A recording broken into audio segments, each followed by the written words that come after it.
No, do kufra poprosím. Môžem poprosiť, že do kufra, keby ste sa? Do kufra.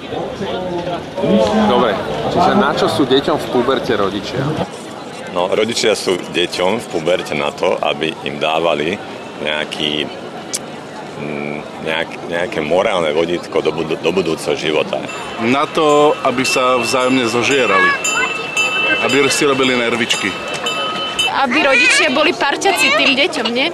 Tak, aby sme boli v puberte znovu. Si to pripomenuli, že ako to je, že?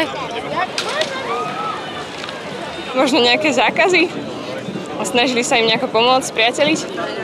Deťom v puberte rodičia, no na všetko.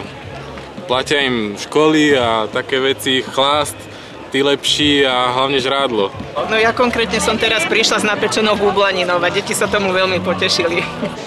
Možno, aby mohli odpovedať na ich otázky, aby mohli spolu diskutovať a riešiť veci, aby mohli dôverovať a deti vedeli, že môžu niekomu dôverovať.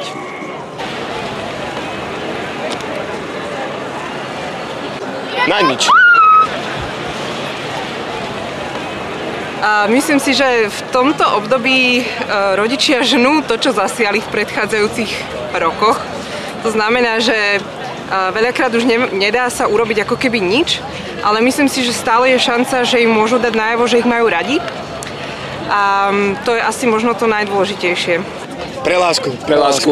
Hlavne lásku. A deti v puberte potrebujú mať lásku. Nielen malé deti alebo staré deti, ale aj deti v puberte. Lásku.